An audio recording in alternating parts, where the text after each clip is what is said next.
எல்லோருக்கும் வணக்கம். இன்னைக்கு நம்ம வீடியோல தமிழ் சினிமா வரலாற்றுல என்னைக்குமே அழியாத ஒரு காவிய பாடலை பத்தி தான் பார்க்க போறோம். 1967 வெளியான இருமலர்கள் படத்துல வர்ற மாதவி பொன்மயிலால் பாட்டை பத்தி தெரியாதவங்க யாரும் இருக்க முடியாது. நடிகர் திலகம் சிவாஜி கணேசன், நாட்டிய பேரொளி பத்மினி ரெண்டு பேரும் சேர்ந்து நடிச்ச இந்த பாட்டுல அப்படி என்ன ஸ்பெஷல்? முதல்ல இந்த பாட்டோட சூழலை கவனிக்கலாம். படத்துல ஒரு காலேஜ் ஃபங்க்ஷன்ல நடக்கிற நாடகத்துல வர்ற பாட்டு இது. அந்த காலத்துக்கே உரிய ஒரு ராயல் லுக் இந்த பாட்டுல இருக்கும். ஒரு பக்கம் சிவாஜியோட கம்பீரமான நடிப்பு, இன்னொரு பக்கம் பத்மினியோட அழகான நடனம். ரெண்டு பேரும் போட்டி போட்டு நடிச்சிருப்பாங்க அப்படின்னு தான் சொல்லணும்.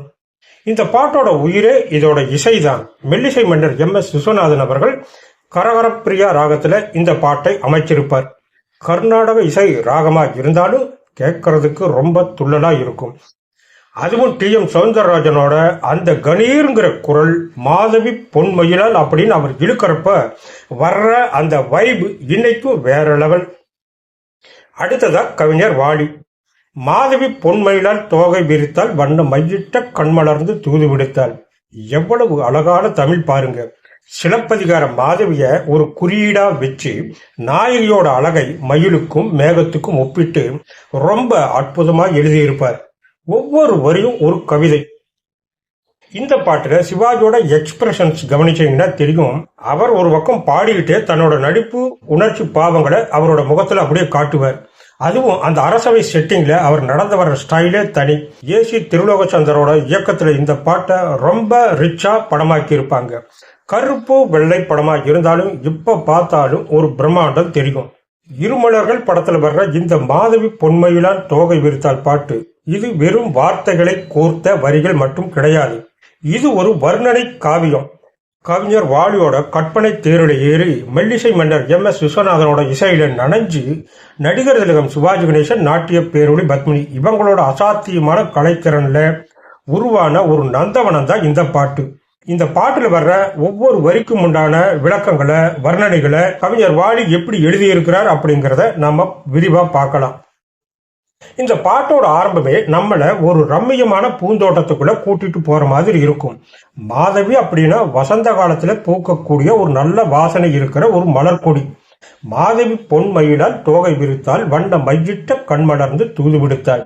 இங்க நாயகி எப்படின்னா ஒரு படர்ந்து விரிஞ்ச மாதவி கொடி மாதிரி மென்மையானவர். ஆனா அவ அசைஞ்சு ஆடுறப்ப ஒரு பொன்மயில் தோகை விரிச்சு ஆடுற மாதிரி ஒரு பிரமிப்பை உண்டாக்குறா. பொதுவா மயில் தோகை விரிச்சா அதுல கண் மாதிரியான அமைப்பு தெரியும் இல்லையா? இங்க நாயகி அவ கண்ணுல தீட்டி இருக்கிற மை அந்த மயிலோட தோகையில இருக்கிற கண்களை விட வசீகரிக்கிறதா இருக்கு. அந்த மை தீட்டின கண்கள் மலர்ந்து வார்த்தையால சொல்ல முடியாத காதல் செய்திய தன்னோட காதலனுக்கு தூதா அனுப்புது. காதல் மலையும் கார்மேக கூந்தலும். இயற்கையில மயில் எப்ப ஆடும்? வானத்துல கார்மேகம் சூழ்ந்து மழை பெய்யறப்பதான் ஆடும். அந்த ஒரு காட்சியை அப்படியே காதலுக்கு பொருத்தி பார்க்கிறாரு கவிஞர் வாலி.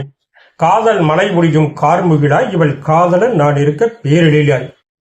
நாயகன் இங்கே கார்முகில்னு சொல்லப்படுற கருத்த மலை மேகமா உருவகப்படுத்தப்படுகிறான்.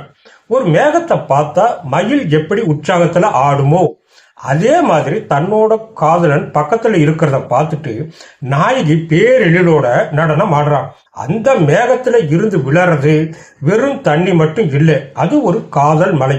அந்த மலையில நனைஞ்சுக்கிட்டே அவ ஆடுற ஆட்டம் ஒரு பூந்தோட்டத்தோட முழு அழகையும் ஒரு பொண்ணோட உருவத்துல காட்டுது. வானவில் புருவமும் வசந்த கால பருவமும். அடுத்ததான் நாயகியோட முகத்துல இருக்கிற ஒவ்வொரு அங்கத்தையும் இயற்கையோட ஒப்பிட்டு வர்ணிக்கிறார்.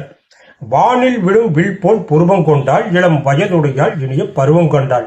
மழை பெய்யறப்ப வானத்துல தோன்றுகிற வானவில் எப்படி ஒரு முழுமையான வளைவோடும் அளவோடும் இருக்குமோ அதே மாதிரியான வளைந்த புருவங்களை கொண்டவள் இவள்.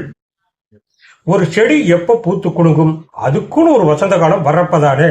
அதே மாதிரி இந்த தோகை மயில் இப்பதான் அவனோட வாழ்க்கையோட வசந்தமான இளமை பருவத்தை அடைஞ்சிருக்கா.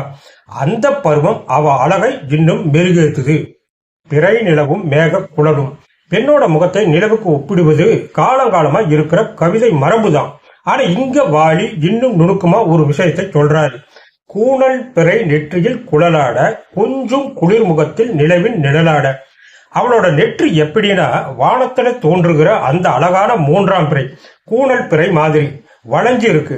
அந்த பிறை நிலவு மாதிரியான நெத்திக்கு மேல அவளோட கருமையான தலை கூந்தல் தென்றல்ல அசைஞ்சு ஆடுது. இது பார்க்கறதுக்கு எப்படி இருக்கு தெரியுமா? குளிர்ந்த நிலவு போன்ற அவளோட முகத்துல மேக கூட்டங்கள் நிழலாடுவது போல இருக்கு. அந்த முகத்தை பார்க்கும் போது பார்க்கிறவங்க மனசுக்கு ஒரு குளுமை கிடைக்குது.